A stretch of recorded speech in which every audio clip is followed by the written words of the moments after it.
Welcome, my name's David. On this episode, I'll be showing you 7 ultralight backpacking gadgets you should be using, you're probably not. Let's jump into this. First, we've got ditching your headlamp. Now, this is with a caveat here. If you're planning on doing hiking in the dark, always bring a headlamp. I recommend the Nitecore NU25. While this is a light headlamp, this is still too much weight. When I'm at camp, I'm using my headlamp for like 2 minutes, 5 minutes at most. I go take a piss or something. Like, I'm not using it all that much. I don't hike in the dark. There's a better solution, and that's this thing here. These little mini flashlights, there's different ones. This one's a Chinese one. It's called Asafi, I believe. The same as the Rovivon flashlights. These are incredibly bright. They clip to your hat, so they've got a clip here. You can snap it onto your hat. You can also clip it onto your clothes. You can clip it onto your jacket. They've got different brightness levels too, so if you want to have really light reading in your tent, they've also got a red light on it. So you can use this for cooking at night as well. It's also got this white light on the side too, which is nice. You can clip it onto your tent and it cascades light down if you want to read in your tent as well. Or if you're somebody who wants to put on a hat and read in your tent like that. 21.5 grams, so this weighs half as much as my Nitecore here.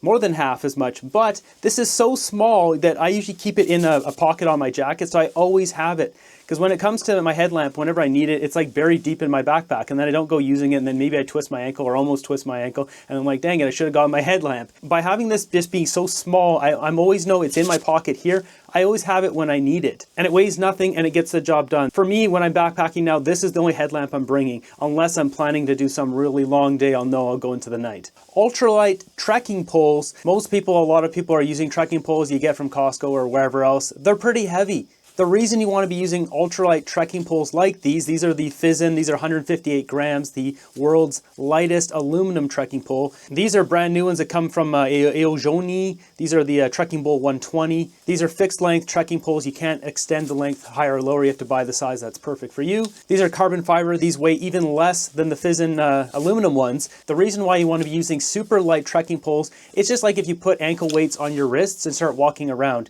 It absolutely drains your body when you're hiking.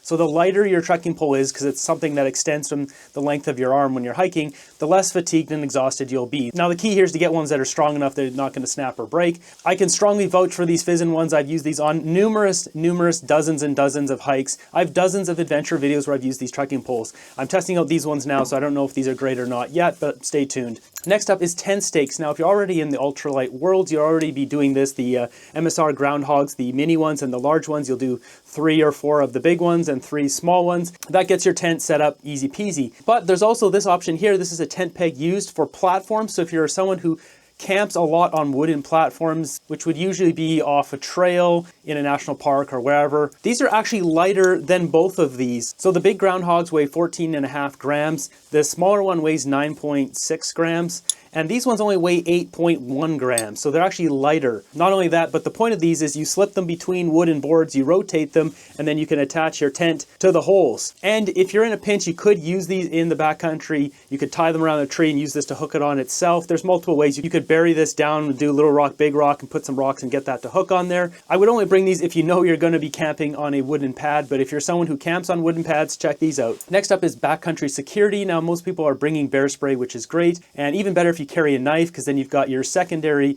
defense, which is the bear spray, and then the last resort is a knife. But you'd rather just scare away a bear when it's far away. That brings us to these. First off, we've got the world's loudest whistle. This is called the Hyper Whistle. I love this thing. It doesn't weigh that much. 21.6 grams, so not much, but it's extremely loud. This will scare away any bear or cougar or whatever that's near you. If you're looking for a more immediate alarm, you can get these little personal alarms. I've been testing these out, finding which one's the lightest, which one's the loudest, so stay tuned. But they're really loud, and all you have to do is pull them. You can just have this hang off your bag, and you just pull it and the alarm comes out. So it's a great way to not only scare away bears and cougars, but bad people as well. Next up, we've got a Swedish cloth. Now, you're someone who uses a trekking pole tent or a single wall tent, you're going to get moisture built up on your tent and the inside in the morning time. It's bound to happen. It won't happen every single night, depending on what the temperature is inside and outside the tent, etc. But this is an easy way to wipe off your tent, and it weighs almost nothing. It absolutely soaks up water. These are absolutely amazing. I bought a pack of like 5 or 6 of these things. It doesn't cost that much. They're like a couple bucks each, and these last forever.